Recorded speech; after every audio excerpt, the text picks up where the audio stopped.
আসসালামু আলাইকুম প্রিয় দর্শক, জানিয়ে দিব এখনকার আলোচিত সকল দেশীয় খবর। শুরুতেই জানিয়ে দেব সংবাদ শিরোনামগুলো। নির্বাচনে ইঞ্জিনিয়ারিং বিষয়ে যা বললেন তারেক রহমান।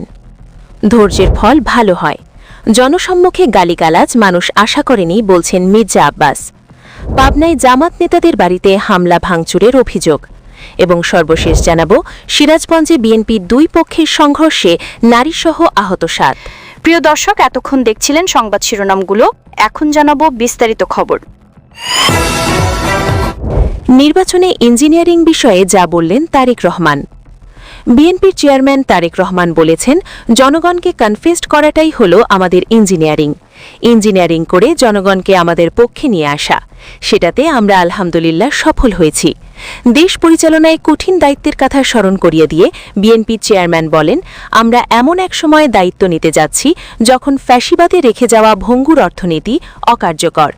সাংবিধানিক ও বিধিবদ্ধ প্রতিষ্ঠান এবং দুর্বল আইনশৃঙ্খলা পরিস্থিতির মধ্য দিয়ে আমাদের যাত্রা শুরু করতে হচ্ছে।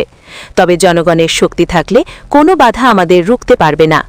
তারেক রহমান বলেন, দেশের স্বাধীনতাপ্রিয় গণতন্ত্রপ্রিয় মানুষ আজ বিএনপিকে বিজয় করেছে। এই বিজয় কোনো একক দলের নয়, এ বিজয় দেশের সাধারণ জনগণের। আজ থেকে আমরা প্রকৃত অর্থেই স্বাধীন।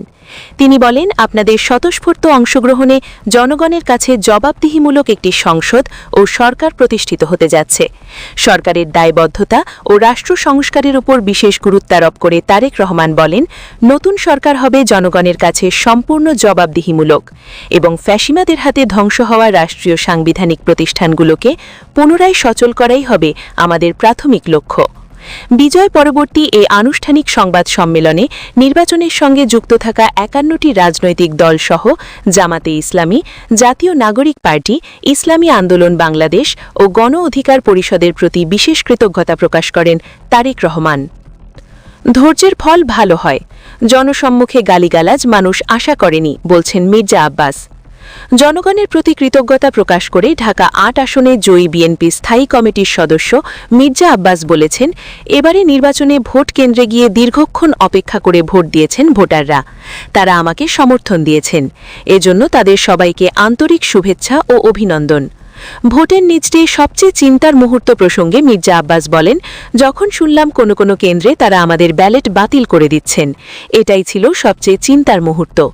নিজের ধৈর্যের প্রসঙ্গে তিনি বলেন, আমি বলেছিলাম আল্লাহ আমার অনেক ধৈর্য পরীক্ষা নিচ্ছেন। শেষ পর্যন্ত প্রমাণ হল ধৈর্যের ফল ভালো হয়, তবে এটা খুব কষ্টকর ব্যাপার ছিল। ভোটের মাঠে প্রতিদ্বন্দ্বিতা নিয়ে বিএনপির এই নেতা বলেন, নির্বাচন একটা আনন্দ ও উৎসবের ব্যাপার, যুদ্ধক্ষেত্র নয়। কিন্তু কেউ কেউ যুদ্ধক্ষেত্রে পরিণত করেছে, যা কাম্য নয়। আসলে নির্বাচনের ক্ষেত্রটাকে নির্বাচনী ক্ষেত্রেই রাখা উচিত, অথচ এটাকে প্রথম থেকে যুদ্ধক্ষেত্রে বানিয়ে ফেলা হয়েছে শুধুমাত্র নিজেকে হাইলাইটেড করার জন্য, আর কিছু নয়। ঢাকা ৮-এর ফলাফল নিয়ে দেশবাসীর আগ্রহ প্রসঙ্গে তিনি বলেন, মানুষের আগ্রহের কারণ হলে এখানে বিএনপি স্থায়ী কমিটির সদস্য নির্বাচন করেছে। তিনি কারো কারো দ্বারা খুব বিরক্ত হচ্ছেন, এজন্য মানুষের আগ্রহটা বেশি ছিল। কারণ জনসম্মুখে যেভাবে আমাকে গালিগালাজ করা হয়েছে, এটা মানুষ আশা করেনি। এই কারণে ফলটার জন্য অপেক্ষা করেছিলেন তারা। ভোটের মাঠে কোন কৌশল অবলম্বন করেননি জানিয়ে মির্জা আব্বাস বলেন, আসলে আমি কোনো কৌশল অবলম্বন করিনি, তবে মানুষের সামনে আমার সম্পর্কে একটা ন্যারেটিভ তৈরি করেই সে নিজেকে হাইলাইটেড করেছে, কিন্তু এটা অপকৌশল। তার জীবনে এটা প্রথম নির্বাচন হতে পারে, কিন্তু আমি তো একটা করিনি। আমার সঙ্গে আগেও অনেক ভারী ভারী প্রার্থী ছিলেন, কিন্তু এই নির্বাচনটা একটি ব্যতিক্রম হয়েছে। পাবনায় জামাত নেতার বাড়িতে হামলা ভাঙচুরের অভিযোগ। পাবনা সদরের ভাড়ারা ইউনিয়ন পরিষদের চেয়ারম্যান আওয়ামী লীগ নেতা সুলতান মাহমুদ খানের বিরুদ্ধে দাঁড়িপাল্লা নির্বাচন করায় জামাত নেতাদের বাড়িতে হামলা ভাঙচুর, লুটপাট সহ নানা অভিযোগ উঠেছে। বিকেলে পাবনা সদর থানায় লিখিত অভিযোগ জমা দেন ভুক্তভোগী মোহাম্মদ জাহিদ হাসান মুসা। এর আগে বিকেলে ভাড়ারা গ্রামে এই ঘটনা ঘটে। অভিযোগ সূত্রে জানা গেছে, ভাড়ারা গ্রামে মোহাম্মদ জাহিদ হাসান মুসার বাড়িতে শুক্রবার বিকেলের দিকে ইউনিয়ন পরিষদের চেয়ারম্যান সুলতান মাহমুদ খান ও তার সহসহযোগী আলমের নেতৃত্বে একদল বাহিনী তাদের বাড়িতে গিয়ে নারী সদস্যদের অশ্লীল ভাষায় গালিগালাজ করে, হামলা ভাঙচুর ও লুটপাট চালায়। বাড়িতে থাকা ৮ লাখ টাকা মূল্যের টিভি, ফ্রিজ, আলমারি, মোটরসাইকেল সহ আসবাবপত্র ব্যাপক ভাঙচুর করে। এ সময় আরও মাছ বিক্রি বিক্রির আনুমানিক 8 লক্ষাধিক টাকা ও 5.5 লাখ টাকা মূল্যের স্বর্ণালঙ্কা লুটপাট করে নেওয়া হয়। এরপর গোয়ালে থাকা গরু লুটপাট করে নেওয়ার চেষ্টা করা হয়। এছাড়া পার্শ্ববর্তী ইয়াসিন আলীর বাড়িতেও এই বাহিনী হামলা চালিয়ে ভাঙচুর লুটপাট করে। এসব বাড়ির লোকজন সন্ত্রাসীদের ভয়ে আতঙ্কে দিন কাটাচ্ছে বলে জানা গেছে। দেশীয় অস্ত্র, চাইনিজ কুড়াল, হকি স্টিক নিয়ে হামলা করা হয়। এসব সন্ত্রাসীরা এখনও এলাকায় মহড়া দিয়ে বেড়াচ্ছে।